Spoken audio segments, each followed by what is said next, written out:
বেলেঘাটা থেকে প্রার্থী হয়েছেন, তো সেই সময়ের অনুভূতিটা জানি যেহেতু ভালো, অনুমতি নিশ্চিতভাবে ভালো।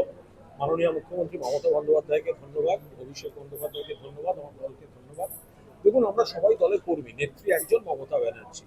আমরা কেউ প্রার্থী হিসেবে আছি, কেউ প্রার্থী হিসেবে নেই, কেউ একটা অন্য ইলেকশনে আবার প্রার্থী হয়ে আসে, কেউ প্রচারের ভূমিকায় থাকে, কিন্তু সবাই এটা একটা বৃহত্তর পরিবার। তো ফলে আমরা সবাই কর্মী এবং আমাদের কর্তব্য বঙ্গবিরোধী বিজেপিকে পর্যুদস্ত করে চতুর্থবারের জন্য মমতা বন্দ্যোপাধ্যায়কে বিপুল ভোটে জিতিয়ে এবং বিপুল আসনে জিতিয়ে বাংলার উন্নয়ন, সংহতি, সম্প্রীতি এবং মানুষের গণতান্ত্রিক অধিকার সেটা সুরক্ষিত। ওই কেন্দ্রে যেহেতু পরেশ পাল পরেশদামা এক্ষুনি ফোন করেছিলেন। পরেশদামা দাদার মতো খোঁজ নিলেন সব ঠিকঠাক বেরিয়েছে কিনা, সব ঠিক আছে কিনা। কাল পরেশদাকে প্রণাম করে পরেশদার হাত মাথায় ছুঁয়ে আমি প্রচারে বেরিয়েছি। আমি দেখলাম যে সোশ্যাল মিডিয়ায় যেভাবে মানে ওখানে ব্যান্ড ফ্যান বাজে, যেভাবে সেলিব্রেশন হচ্ছে, মানে কি এবার আমি আমি সবাইকে সবাই আমি আমি মিশি মানুষের সঙ্গে, সমাজের বিভিন্ন শাখায় আমি মিশি, চিরকাল মিশি। আমি ছোটবেলা থেকে মানে রাজনীতি যখন থেকে করেছি, আমি পাড়ায় নিজে হাতে দেয়াল লেখা ছেলে, আমি বুথে বসা ছেলে, পরবর্তীকালে সাংবাদিকতায় চলে গেছি।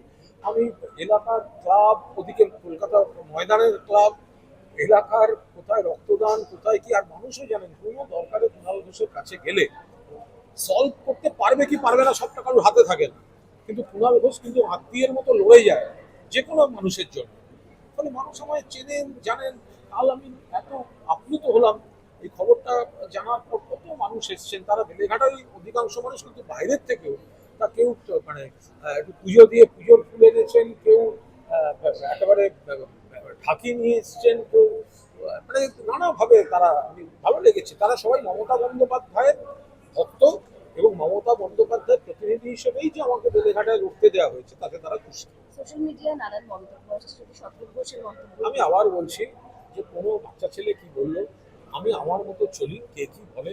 আমি জ্ঞানত কোনোদিন কোনো অন্যায় করিনি, ঈশ্বর জানেন আর বিচারকরা জানেন, তাহলে আমি আপনাদের সামনেও দাঁড়িয়ে থাকতে পারবো।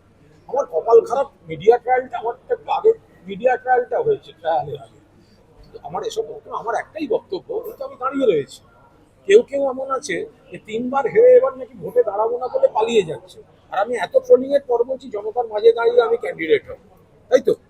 কেউ কেউ তিনবার হেরে হেরো নাম নিয়ে পালিয়ে যাচ্ছে।